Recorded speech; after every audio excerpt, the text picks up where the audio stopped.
Hello, Isabella. How are you?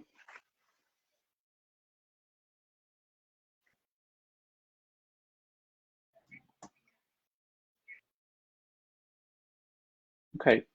Um, right now it says I'm waiting for others to join. Um,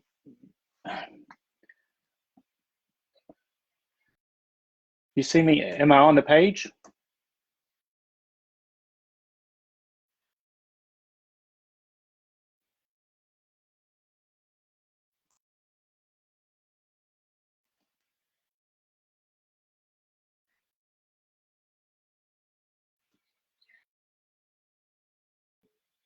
Okay. Hold on a second. Or I gotta take Rafael.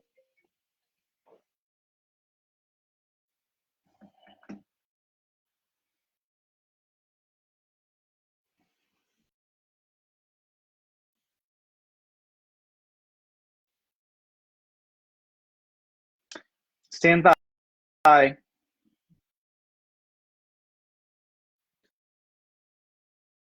Oh. Hey, Rafael. Hey, are we good? We're good. Good. Yeah, there's 110 people watching. Okay. So let me just share this on my. yeah, I may have sent people to the wrong place because I sent them to just like a generic Facebook page, my Facebook page, instead of the correct link. So if you all have friends, you could send this link to. I appreciate it. And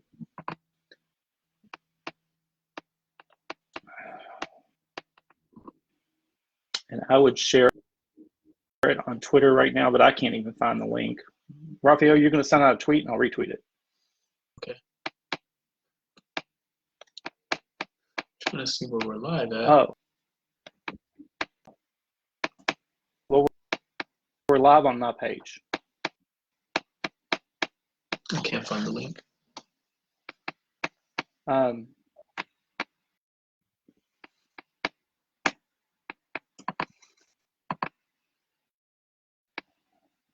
You know what? We've got enough people watching. Let's not wait. Let's just go on and people will find it later because we're not. Great. Yeah, that's great. I'm ready to go. Okay, great.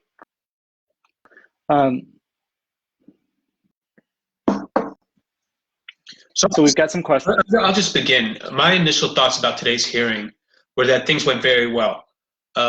We are going up against a monumental effort, right? Simply with the named plaintiffs themselves, we have over 2,000 named plaintiffs. And to get that adjudicated in just one foul swoop is just, it's very, very difficult. And since we filed the case, we've had major progress in, or just major circumstances have changed since the filing of Jacob. The rescission of PP 10014 really did change the, I would call it the battleground of the litigation. And a judge cannot issue an order without understanding the underlying facts about what's going on. And that's changing every day, right? So what we got today is Judge Chen is going to have a clear picture of exactly what's going on. Once we get that clear picture of what's going on, then we can do what attorneys do and then start shaping our arguments around that clear picture. And we can start arguing why named plaintiffs themselves should get relief and why we should be getting guidance from the government about the class itself being adjudicated. So that's a major step forward. I think, in our books. And Judge Chen is still very, very interested in this case. These orders where he tells the government to produce numbers and documents aren't normal things judges do. These are things judges who want to give relief do, right? They want to understand what's going on because if there's something going on in the case that they can help, they have the facts to do it. So I think today went very well. I think Abadir did a great job. Christina did a great job. I think Curtis did very, very well. And I think we're in a great position. I understand everybody wants to go faster. They want to go faster. I mean, I could only imagine if I was separated from my fiance, Christina, for a year, and every single day I just wanted to be with her. So I understand that, and that weighs on me every day. Every day I go to sleep and I just think about all of our clients and how painful it must be.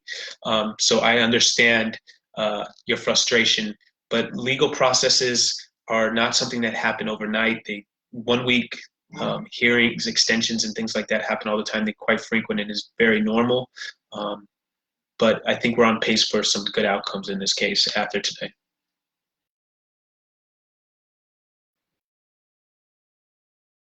Having trouble hearing you, Curtis. No. If I unmute myself, will it help? Yeah, there you go. Okay, so one thing Rafael and I were talking about before the conference is, you know, this couple week delay could be, it's not good. We don't like it, but understand we're talking about whether or not we get your visas adjudicated, Jacob plaintiffs, within a couple months, or if we don't prevail, it could be a couple years, because this backlog is huge. It's over 500,000. I don't know why the government attorney would not admit that when she's actually argued it in a brief before, but it's a huge backlog. So understand that, like, even if we get relief in a couple weeks or a month, it's going to be a lot better than what would happen if we didn't get relief. That's the point I wanted to make. I see a question I can answer unless you got one you want to go to, Rafael. I think there's a question about the remedy and why Abadir did ask for immediate adjudication of the named plaintiffs. I remember that quite clearly. He said he wanted immediate adjudication for the named plaintiffs. What the judge wants to know is that what are the capacity to give the remedy to the plaintiffs in this case, or to immigrants in general? What can he do? He doesn't know what he can do at this point. So he's going to try to figure that out. So I think that we didn't ask for immediate adjudication of named plaintiffs is simply untrue. There was a discussion about that, but he wants to the remedy discussion that's going to go forward in the briefing is he's going to need to know what exactly tools are at his disposal to give people relief, because he wants to give people relief, but he has to figure out what tools he has. And that's why the government is going to produce all of these numbers and things like that. And there's another question here from Manda Dubaj. 90% of Jacob plaintiffs are DV cases, simply untrue. We did not mention the judge critical importance of the time lost. Abadir went into that. There was a whole discussion about Gomez, about the first iteration of the DV cases, which was a case called Nguyen. Abadir explained what happened in Nguyen, that they didn't get relief, and then in September, it was very late in the game and there wasn't enough people who were going to get relief. So Abadir spent time of the hearing discussing the delays in diversity visa processing. To just say that we didn't discuss that, it's not true. I'll take it. This question about the Schengen ban.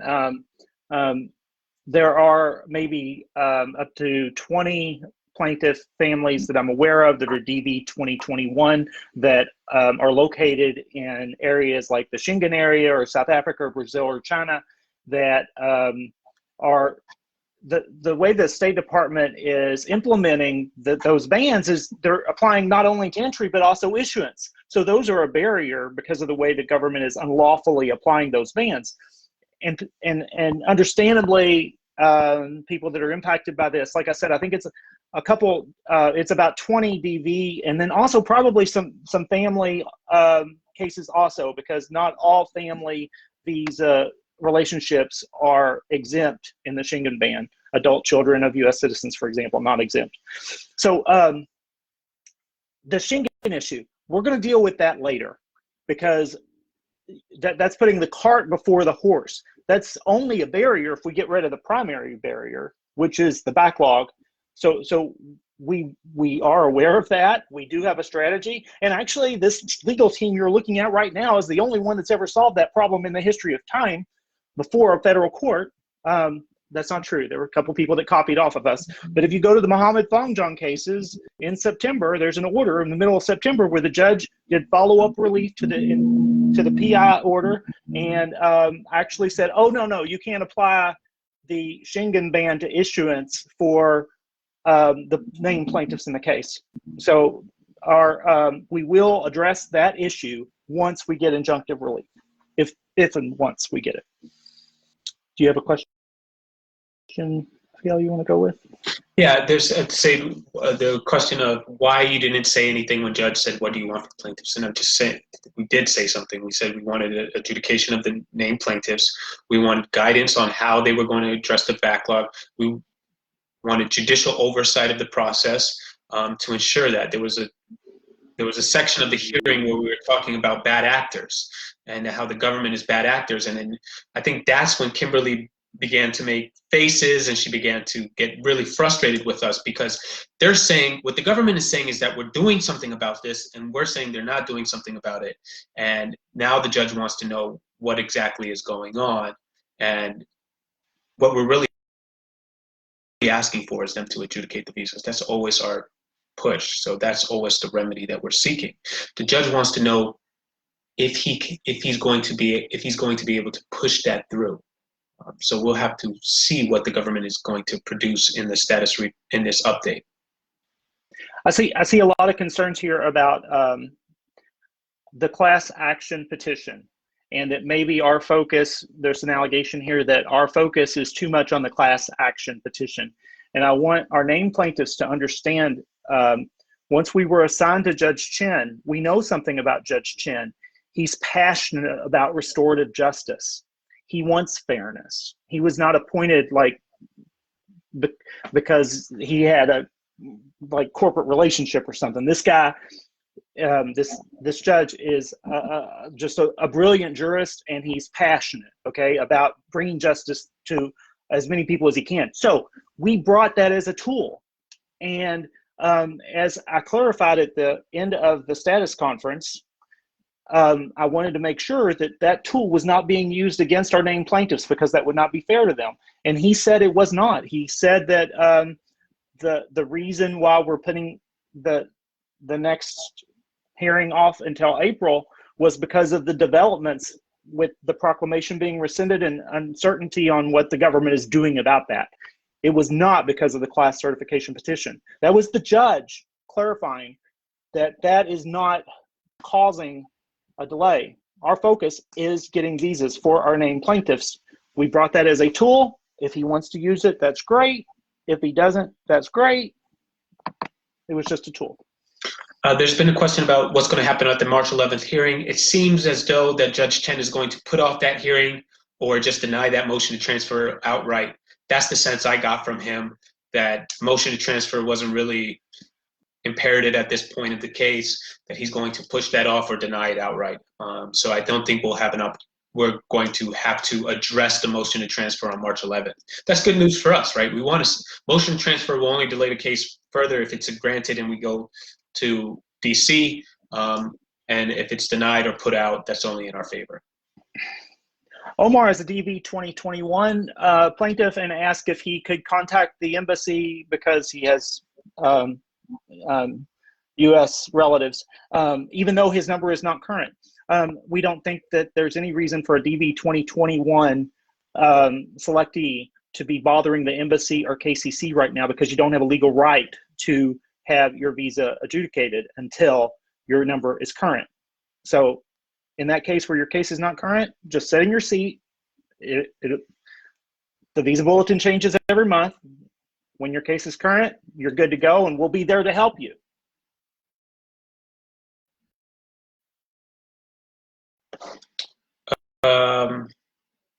Okay, here's a question. The question of remedy is, it's really focusing on what he can do to help the plaintiffs. So there was the question in Young was, what was the remedy, was to remove the barrier of PP 10014 and to say that that wasn't a barrier.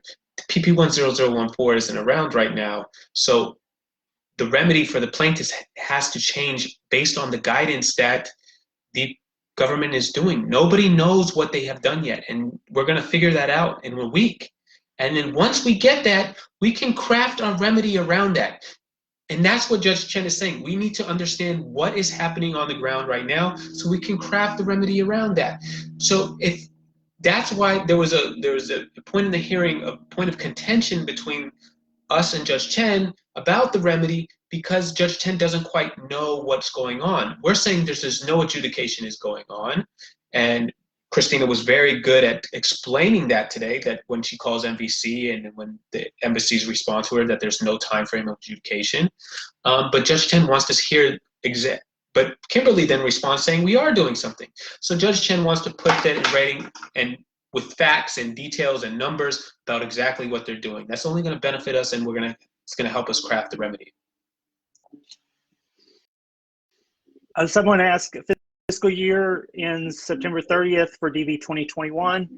Do you know what this means? Yes, we are the attorneys that handled Mohammed and Fang Zhang and Kennedy and for DV 2020. So we know what the end of the fiscal year means. And Abadir did discuss that. He compared how the visa bulletin this year is behind what it was behind last year. This year, March of last year, visa already 10,000 DVs have been issued. So we're behind from last year, and at the end of last year, only 17,000 were issued. So I think Abadir did a great job pointing that out. Plus, I need everybody to understand something. If you didn't hear a specific argument during oral arguments, go to our website and look at our briefing. I mean, we have briefed hundreds of pages on this case, and we know that Judge Chen and his clerks are diligent and have read them, okay?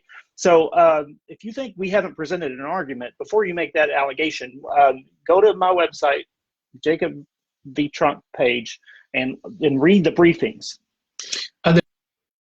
There's a question about the case will be moot if government comes up with a good plan for scheduling interviews. I don't know if that necessarily moots the case, but certainly if our litigation efforts push the government to adjudicate your visa and you get your visa adjudicated based on the litigation effort, I think it would become moot for you because your family would be in the United States. So that's only a benefit for you if they come up with a good plan to schedule interviews. And that's what everybody wants. They want the visa in their hand. And there's many ways we can do that. Through an order from Judge Chen, through pressure on the government in litigation, through expedite requests. All of these efforts kind of blend together. And I think we're on good pace to get people's visas to adjudicate it. There's lots of ways that can happen. Can't just focus on one way. Our efforts are expansive, right? And I think you should look at the efforts that our office are doing for our named plaintiffs and compare that with other offices' efforts. And you're going to see that this is a great push to get those visas adjudicated. And we're doing everything we can, and there are a lot of forums to get that done.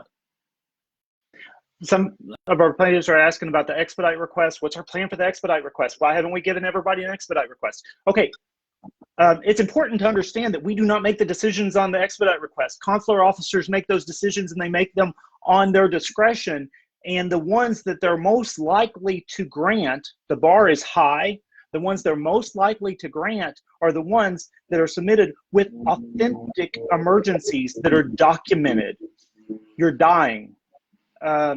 You are hospitalized, your child is hospitalized, your beneficiary is facing inscription into a communist army, something like that, okay? So if you have one of those emergencies and you have not reached out to our team, please do that now. If you just want a normal expedite request for all the psychological harm that is common to everyone in this boat, that's not that you don't have any documentation to point to, we'll get to you eventually, but understand that expedite request has a 1% chance of success.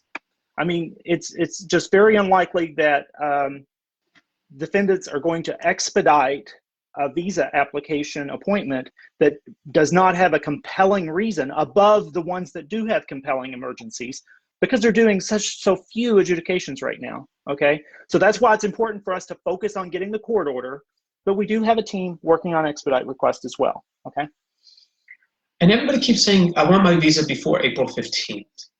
I want my visa before next week. I need a, if you step back and you look at the clear picture, you're not trying to get your visa before April 15th. You're trying to get your visa before 2024. And that's the reality of what the backlog is.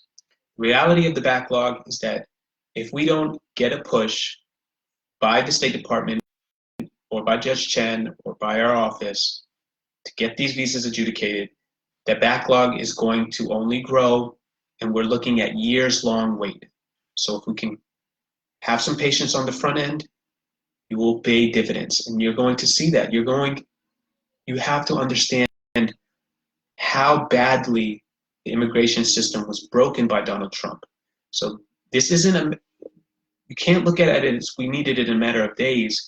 We want to have it done before a matter of years pass. So Right. Slight amount of patience with the teams to get this done, because the situation is really, really bad at embassies like Mumbai, Dhaka, Cairo. So it's not a matter of days, it's whether you will have your visa before a matter of years. And I think if you keep thinking about it days, you're going to drive yourself crazy, because a matter of days is very small compared to what can really happen. It's going to be years-long delays if you don't get this push done properly. I'm getting two kind of emails from Jacob plaintiffs that kind of confuse me sometimes. Some are like, why can't I get a visa now within the next couple weeks? Why aren't you doing that? And then the other one is, please, I'm not a plaintiff on Jacob, and I don't want to be stuck waiting for years like the New York Times article said. Is there any way I could get added to Jacob? And I say, no, you are not one of the lucky people that had the foresight to join the Jacob case when we quickly put it together in the first week of January. And you're just going to have to sit on the sidelines and wait and watch. So it's odd. I've got people that are dissatisfied because they're on the case, and people that are dissatisfied because they're not on the case. And these emails like chew up all my time. It's a little frustrating. We'll get through this though. And so now individuals are trying to see, what specific information do we have about backlogs at specific embassies, and we're going to find that out in a week. That's what the judge wants to know. What's going on? And what's really going on is that the State Department was only issuing maybe a few dozens of family preference visas. So what's going on is that nothing is going on, right? And they're going to have a really tough time defending that position in front of Judge Chen. And that's the same plan for DV 2021, right? They're going to have to, when Abadir said 0 DV 2021 visas were issued, that resonated with Judge Chen. We're in it. Last year, they had issued already 15,000 visas by this point, and this year they've issued 0, and they have no plan to adjudicate any more in the future. So they're going to have to explain that to Judge Chen, and why, and they're going to have to defend that against our unreasonable delay claims, and I think we're going to be successful in that once we get the numbers. I see somebody says there's no time to process the DV cases, Mr. Morrison. I think right now there is time. I mean, there's several months before September 30th, and we know that in September, the last week of September of last year, they processed 5,000, which suggests that they could do 55,000 in 11 weeks. But to that point, you're arguing with the wrong people. We agree with you. we are making those arguments with the government, okay? We're on your side. So don't get mad at us because of that. Right. I'm not the government. Right, and it's only been, I think we're about 2 weeks after the rescission of the proclamation. The rescission of the proclamation was a dramatic change in the litigation, right? So Judge Chen has to weigh that. So this case is still new. If you talk to an attorney about federal litigation, you say the case is 45 days old. In most federal litigation, they haven't even spoken to the government at that point, right? They haven't done any work on the case. Nothing's going on. So to be this far along, to have this much briefing done, have this many interactions with the judge, I think we're at the third hearing before Judge Chen. I think this case is moving very quickly for 45 days after filing. Someone just asked if we could advance advance the April 15th hearing. My question would be, what has changed in the last hour to justify an advance? Because Judge Chin had all the facts before him in the briefing that were available to him, and he wants additional facts before he does anything. And so I don't think that that's going to be practical. I would love it, but if you want to advance a hearing, you have to give some sort of compelling evidence, documentary evidence that's different than what we already had, and we already put everything in front of him. Right, but there might be something compelling in that status report or the status update that the government produces, right, which may warrant an advance in hearing. But I don't think that's going to be possible. I don't think they're going to give us something so dramatic that warrants pushing up the hearing. Judge Chen has already pushed up the preliminary injunction hearing. He's kind of set this, giving 2 weeks status update. He's kind of keep it in lawyer terms, we call it keeping the case on a short rope, keeping the case in front of him so he knows what's going on. So I think this, like I said before, the case is moving very fast, and I don't think Judge Chen is inclined to push it any faster. Because what we're asking him to do is monumental, right? We're asking him just simply for the named plaintiffs to ask a court to adjudicate 2,000 visas it's big. It's a big decision a judge has to make. So he's going to want to make sure that he does it the right way if he's inclined to do it. Rafael, could you help me with the answer on this question? Somebody says, I want my visa before I move to a different category. It doesn't matter if it takes 1 week, 2 weeks, or 6 months. I can't afford to be moved. Please consider. And I don't know which category that they're worried about. From context, can we figure that out? It's sorry, the question was read there. It's Jennifer. I was going to say, Jennifer, email us, because that doesn't apply to most people in this case. And it's an interesting question. I like the question. And it might justify an expedite request. Right, and conversions of visas happen automatically. If you go up in the priority scheme that the State Department has created, it may be worthwhile to advise them that your visa has automatically converted into a different category. But that's something you should email us about, or email your consular processing team. I'm seeing a lot of inquiries about, like, why didn't you talk about this? Why didn't you talk about that? Before you say that, go through our briefings. We wrote like 2 different PI motions. One was a TRO converted to a PI. And then when the government opposed them, we wrote replies. We wrote a motion for the class cert, a motion for the expedited discovery, a motion to advance the hearing, a response to the status updates. There are hundreds of pages that we have written arguments on there. Just because we didn't say something in oral arguments during the status conference or during a hearing doesn't mean we haven't made those arguments. And also, we have to focus in those hearings. We only have a minute amount of time, and that time has to be spent on the legal arguments that will win our case. We have to, not what I want to hear my name or I want to hear my category. We have to say the things and make the points that get the outcome that everybody wants. Okay? Right. And I don't mean to scream. I'm sorry. And the remedy question is going to be something that we're going to brief before the next hearing. We're going to have an opportunity to shape that remedy and the way the name that's best for the named plaintiffs. So the remedy question is squarely before the court. I don't think Judge Chen was inclined to grant any remedy today, even if we had or some spectacular presentation on remedy prepared. But we will be able to do that in briefing. Most of oral arguments aren't supposed to be particularly deeply nuanced. That's for briefing. When the pen is where you get that nuance and those details, and you do that with the pen. And we're going to have an opportunity to do that before the next hearing. And we're already crafting a remedy that's going to put all of the Jacob plaintiffs in a great position. And we're going to do that by writing. Yeah. Somebody says, is there any way we can get an order before April 15th? It looks very unlikely. But again, like Rafael said, if something comes out in the government's report that shocks the conscious, that shows that they're not doing anything or are acting in bad faith, that could change. But based upon the current briefing schedule, no, do not plan to have your visa adjudicated before April 15th. That's very unlikely, unless, and I have an announcement, you are one of the 3 Jacob plaintiffs who have been scheduled for interviews.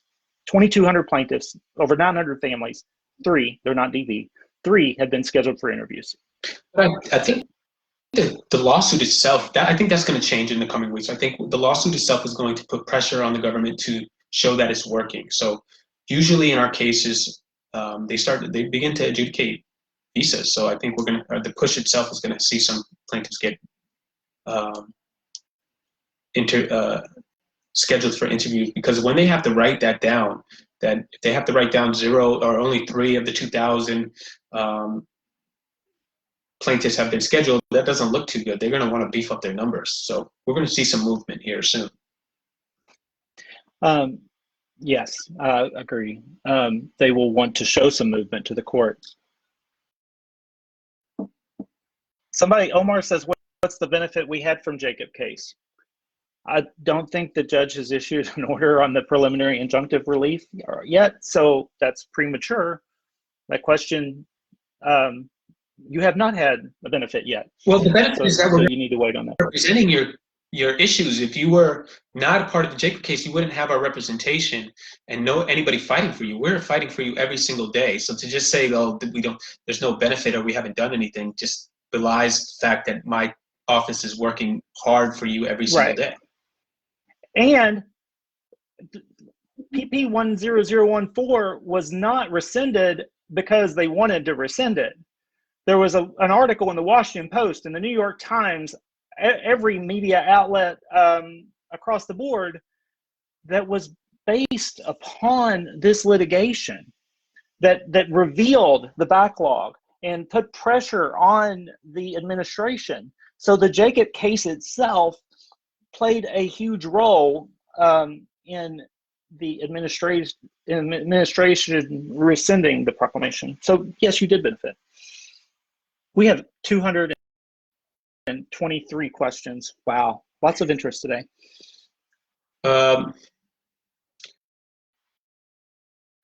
The arguments aren't hidden in the brief. Everybody reads the brief. So I think to say that because we put an argument in a brief, a 100-page brief, first of all, our brief isn't 100 pages, but to say it's hidden is ridiculous. It's actually what the judge reads, so they're not hidden.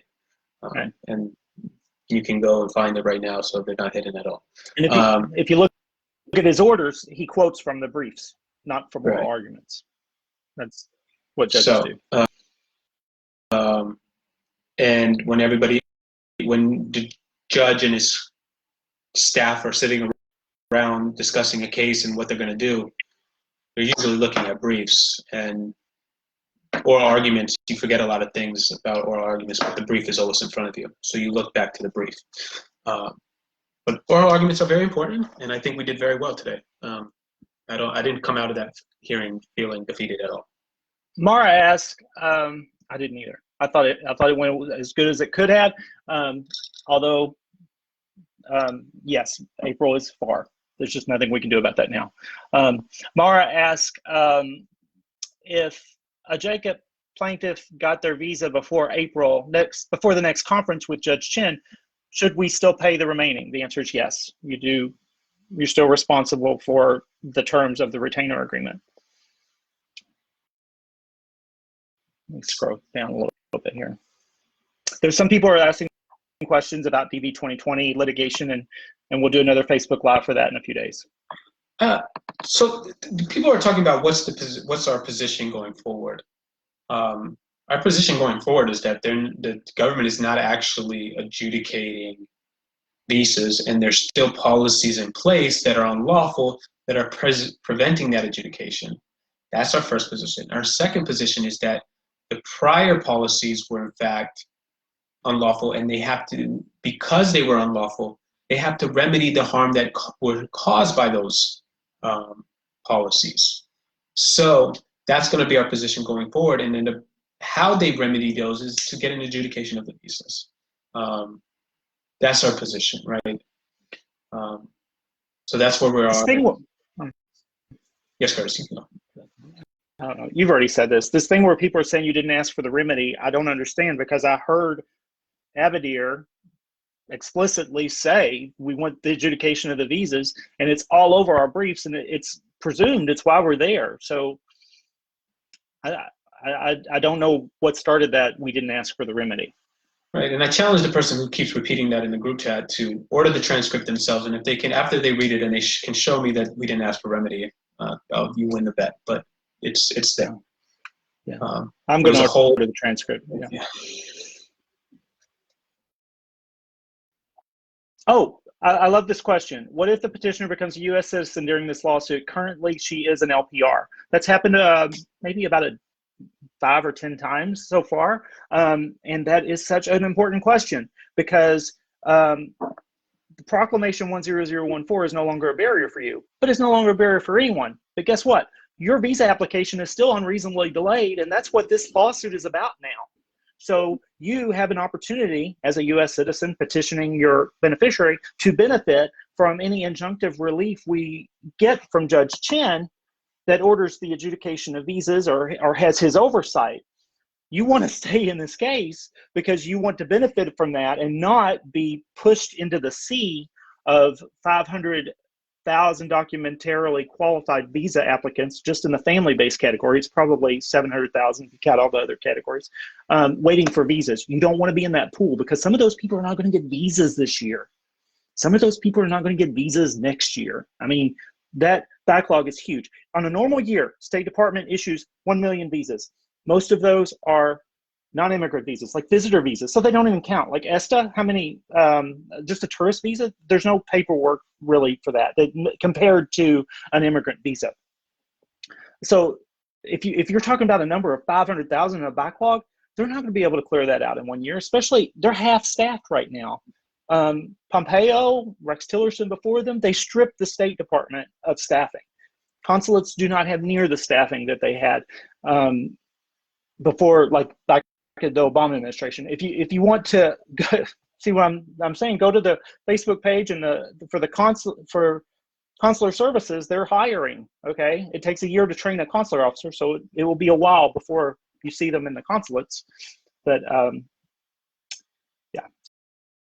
So, are all plaintiffs documentary qualified? Every plaintiff has submitted the necessary documents to adjudicate their visas. Part of PP 10014 was a suspension of processing, submission of documents. So, from our point of view, every plaintiff is documentarily qualified. They have submitted all of the documents necessary for the adjudication of their visas. This idea, we got stuck on this documentarily qualified thing. It's really not that big of a deal. They just want to see a certain amount of documents. A lot of times cases go to embassies without being documentarily qualified. They just review the documents quickly and then get the cases to the embassies. So I'm trying to move away from this documentarily qualified thing and just put visas in people's hands, right, to get that adjudication. Can we ask the judge to do visa on arrival? No, we cannot ask the judge to do visa on arrival. Are all plaintiffs DQ? Great question. KCC has deliberately not processed DVs, so that would be an unreasonable expectation. And there are many, I don't know exactly the number, Jacob family members who gave all the documents that was requested of them that they were supposed to give in the C Act, but they just never got that review note. Like Rafael just said, it's not documentary qualified is not necessarily a requirement to get an interview. I know that the State Department sells it like it is, but I deliberately had everyone that joined the Jacob family case go in and check the review notes to make sure that they weren't the cause of the delay. But if the State Department's causing the delay and them getting DQ, that still makes them a plaintiff that deserves relief in this case. Right, and Ahmad has a question here. Government is buying time to strengthen their position of future arguments. In a couple of weeks, they'll be able to come back to the judge with evidence that visa scheduling is ongoing. Isn't that what we want?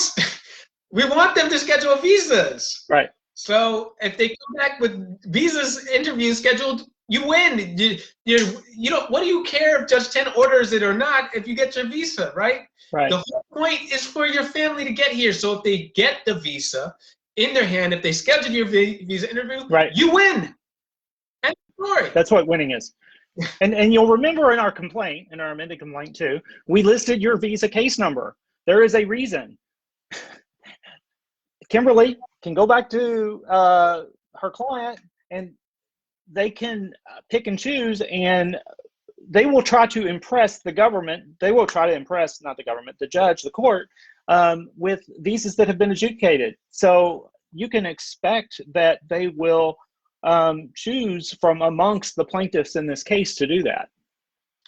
There's a question about George. I have one question. Because the proclamation, many cases will not be current, will you do anything about this for the clients participating in the lawsuit? No, we will not. The part of this case was that you were eligible for a visa, right? So if you don't have your visa is not current, you joined the wrong lawsuit. Part of this case was to be that your visa was current for the family-based. Now, our interpretation is that all diversity visas are current at the beginning of the fiscal year. So now there's an order that they adjudicate those visas, but you have had a visa allocated to you and you are eligible for that visa. So the visa bulletin, although they term it as current, that's just the order of adjudication that they wish to proceed at. So they use a numerical assigned number, your case number for diversity visas, to adjudicate the cases. But from our interpretation, all diversity visas are current, are eligible for a visa beginning on September 1, or beginning on October 1 of the fiscal year of their selection. That's a little nuanced. Right. And I think I don't want people to get confused, because family-based is a little different from the diversity visas as far as the currentness of their visas. But if you're family-based and your visa is not current, this was the wrong case for you. Right. If you're if you're family-based and your visa is not current, this was the wrong case for you. If it's going to be current in a couple of days or something, talk to us. Right. And it might work still. Yeah. But if diversity visas, we understand that your number may not be current, but our interpretation of the diversity visa program is that you can have a visa. You have 55,000 visas allocated to all selectees, and they're eligible for those visas on October 1 of the fiscal year of their selection. It's just the order of adjudication that prevents them from getting it. If we don't win the PI, what timeline are we looking at? Let's not think about that because that puts you in the pool with the 500,000 plus documentarily qualified family-based visa applicants that are also wanting visas, and that could be a 1 or 2 years. But here's the most important thing to remember. If you do think about that, we're going to stick with you, okay? It's a long-term relationship if it has to be. If it takes, if we get everybody visas by May, that's great. But if it takes till May of next year, if it takes till 2030, we're going to stick with you. I don't want people to get scared about that, because sometimes a case can go to, like Judge Mehta and Gomez wanted to frame after the PI, he wanted us to go straight into the summary judgment phase to get that case done. And if we had all lined up and pushed on that right after the preliminary injunction, that case you can do a summary judgment briefing schedule in 30 days and have that final adjudication. So even if the PI is denied and we go into summary judgment phase of a briefing, you can have an order in that case in 30 days. So there's many different tracks a case can go on a case. So it's not, you don't live and die on a PI. Yeah. Everybody wants a PI to go quickly, but there's other avenues to relief that we can use. There's been some criticism of Abadir. I've seen that repeatedly by what looks like an antagonist here in the group thing. Abadir has won so many preliminary injunctions that I forget how many he's won. He's repeatedly won preliminary injunctions in immigration-related cases, and he is one of the best attorneys to do it. So he has a way of doing it. He's in a tough position where he's balancing the idea of unfairness and the will of the named plaintiffs to have immediate adjudication. That's very difficult to do. It's a tightrope you have to walk. So you want to be careful with your words, and when you're in an oral argument, you want to You want to walk that line, and it's very, very hard to advocate against the idea of unfairness in cutting the line and trying to get all of the named plaintiffs interviews. And that's what he's doing. And he's doing that. I think he's doing it well, in the sense that the judge wants to dig further, because if he wasn't doing it well, the judge would not be digging any further, right? And if you look at some of the other cases going on in this, where we have some an enunciado where they're kind of trying to go a different route, but Judge Chen keeps digging, and that's because Abadir is advocating very well on behalf of the clients. So I don't buy that criticism. I just want to make a little point too. In all my public statements, my number one audience who I'm aware that is reading my tweets and my messages and my updates is the court, the judge, their clerks, the family. That's who the audience should be when you make a public statement. So if you're making a public statement criticizing our performance, when Kimberly reads this, she's scrolling through here and she's taking notes. Oh, that's a great idea. Thank you. Yes, I'll point out that mistake. You want to point out mistakes we make, it's probably better not to do it in a forum that's where the court and the government counsel can copy paste what you write. So there's this argument that the class certification, we're not paying attention to the named plaintiffs. It's just simply untrue. We were prepared to move forward from that class certification if it was hindering the judge's decision in this case. Curtis asked specifically the question about class certification and hindering a decision in this case, and the judge squarely rejected that. So at the end of the hearing, we know that the class certification isn't delaying this at all. It's simply that there was a rescission of PP 10014 right after our preliminary injunction hearing, and that changed the landscape of the case. And then the judge has to understand the landscape of the case for him to give relief. So, and he's going to do that in a week, and he issued it. Some other judges would have just said, you know, this was a PP 10014 case. There's no more PP 10014 case. There's no proclamation in effect. Let's just move on. So there's nothing to do here. But he's not buying that. He's not only giving us an opportunity to get relief post PP 10014, but he wants the government to defend their position that they're advocating, right? So they can't just say that they're adjudicating cases. They have to prove it, and they have to put it on a sworn declaration under oath to the court. And that's amazing. That's great. That puts us all in a great position because they have to do work. Raquel asked a great question. What avenue of relief can we possibly get from this case if we can't get the PI? Great question. And to answer it, you need to understand what a PI is. It's a preliminary injunction. It means that we're seeking relief ahead of the court's line. If we don't get that, that doesn't mean we don't get the relief. We still continue with the case, and we could still win on summary judgment, which could be, like Rafael said, very quickly. It's unlikely with the government fighting us all the time, or it could drag out. But you could still get relief from this case even if we don't win on the PI. But let's not talk about not winning on the PI. And there's this question about if the defendants prove to the judge that they're processing, what does that mean? There were statements by a State Department press secretary yesterday, or I believe the day before yesterday, that they anticipate the backlog to only grow larger. So the government's not going to be able to prove that they're addressing the backlog, because we know the backlog is only going to grow right now. And two, there's no way that they can adjudicate as many cases in a week to show that they're addressing the backlog. There's just not enough time for them to do it. And we know that they've only issued perhaps 200 visas, 279 visas to family-based categories, 0 to DB 2021. So their position is going to be untenable. It's going to be very, very difficult for them to defend that. And unless they come up with a dramatic solution to address that backlog, I don't think Chun Chen is going to buy it, and he's going to be inclined to step in if we can give him the avenues to do that. And one of the avenues to do that is the class certification. That's why we gave it before him, because we want him to have all the tools necessary to give Jacob plaintiffs relief. And that's one of the tools that we've given him, because he's going to need tools to address this. It's a big problem. Somebody asked, what if the government fails to show the numbers next week? Will the judge move the date? He's compelled them to do that, so they will do that. The way the federal government works in the United States, the three branches of government, judicial, Congress, executive, they're all equal.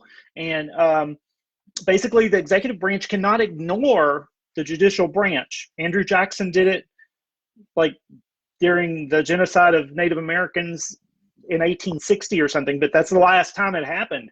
Like when judges tell the US government what to do, the US government does that. So if he'll issue an order probably later today that I'll share online, of course, and the government will comply with that order, and it will be what he said he wants. Ahmad has a question. Mr. Rafael, starting scheduling interviews is good, but it doesn't necessarily mean we win. I understand that scheduling other people's cases doesn't mean you win, but if your case gets scheduled, you win, right? So I want you guys to understand that context. Starting scheduling of interviews is good, but I understand that isn't a win for you. But if your visa gets scheduled, that means you win, and that may be a result of this case. So I just want to parse that. I understand that if other people's visas get interviewed, you don't necessarily win, but I'm advocating for you and to get your visa scheduled, Mr. Ahmad.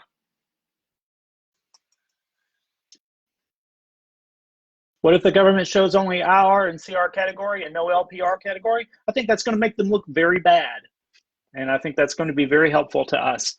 Hussein, you're saying he does, if Judge Chen does class certification, we'll be in the same problem because everyone will be expedited. If everyone gets expedited, that means your case gets expedited. But Hussein, I understand. You want your visa, not anybody else's visa. I get that. And we're trying to get everybody's visa, including yours. That's the point. Rudvik points out that some non-immigrant visas have premium processing feature where they pay extra money to get processing.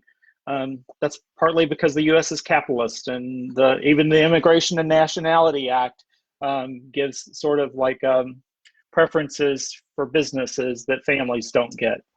It's not fair. Congress did that. But it's an interesting argument. It's kind of in the weeds. I'll keep it in mind for our next briefing. If your case is in administrative processing right now, Ahmad seems to have a case that's in administrative processing. I think you guys are going to, the cases that are in administrative processing that were denied because of the PP 10014, I think they're in a great position. I think the rescission of PP 10014 has cleared the way to adjudicate those cases. Our consular processing teams are probably really going to help you get the visa adjudicated because we're going to advocate, we're going to start communicating to the embassy about your case specifically. They're going to see this case is at administrative processing, and those cases should be able to move rather quickly. And consular processing is probably going to move that a lot quicker than an order from Judge Chen, because Judge Chen can only, if he does issue an order mandating adjudication of the visas, that's going to get people scheduled, but your case is already past that point, so the consular processing teams will be able to push that case along. So communicate with the consular processing teams about your administrative processing, and they should be able to communicate to the embassy that those cases should be, the final adjudication should be done quickly.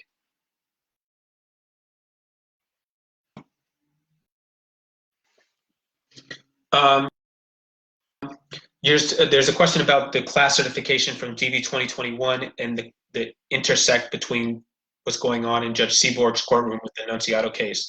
There is some conflict there, and the judge has recognized that conflict, and he doesn't want to overstep Seaborg, and that's puts us in a complicated situation for class certification. We understand that, but there's nothing we can do about that. That case was brought first. It's been fully briefed before Seaborg. And so we're trying to see, I think Chen is waiting for Seaborg to see what he can do and what Seaborg wants to do. But what's going on in Nunziato, we don't have quite all the details about what's going on in Nunziato, but nothing. Yes, Chen is paying attention to what's going on to Nunziato. So there is some conflict there about what Chen will be able to do because there is a case seeking the same class certification, or at least similar class certification for similar clients in Annunziata.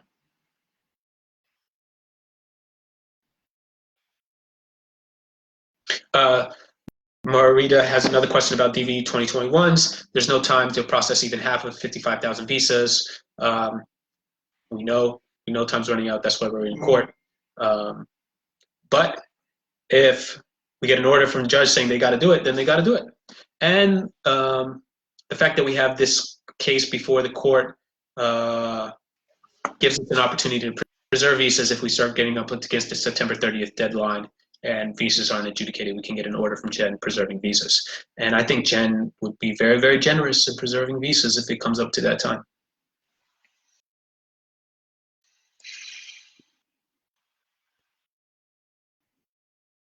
A lot of people are asking if we can ask the judge to preserve the DV 2020 winners' visas after the end of the fiscal year. I think that that's a feasible and it makes sense thing to do at some point, not in March, because they've got all these months between now and September in which they could issue those visas.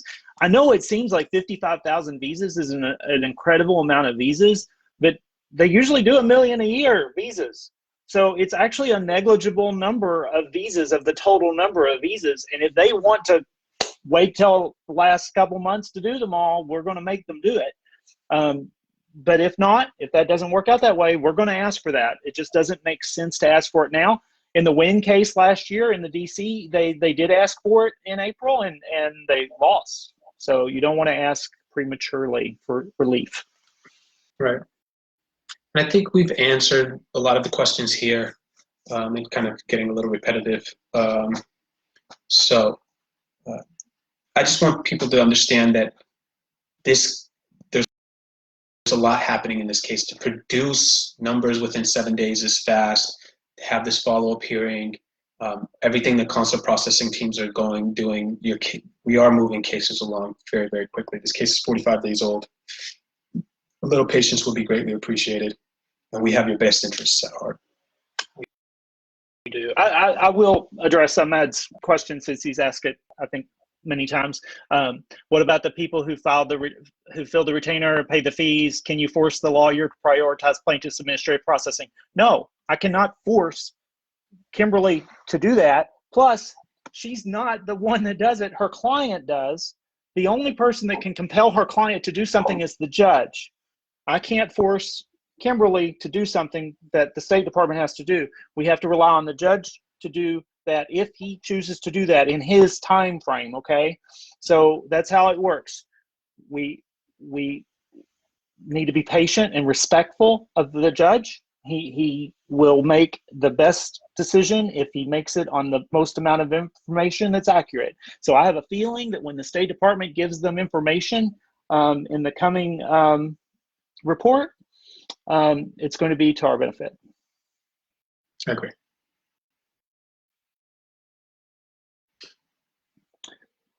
Do you want to do any more questions? Are you? Jacob, is there a chance for Jacob to be transferred to Annunziata? I don't think so. I think that ship has sailed. Very little chance of that. And that's it. Okay. And what about drink water? F2A, we're advocating for all the visa categories. So F2A is obviously we're advocating for it. So we haven't left anybody behind. Trust us. It's not what we say in a hearing that we don't have to say every category. What we have to do is say the legal arguments that get the result that you want in that category. And that's where our focus is. And it's hard for you to know what we should be saying because you didn't go to law school and you haven't studied the case law and you haven't spent months preparing by knowing the case law. So it's understandable why you asked that question. I understand that question, but just trust us. You hired us because you knew we were good at this. So, all right, everybody. Have a good weekend. Yes. Have a good weekend. We'll be in touch soon. Thank you. All right, Bye. bye.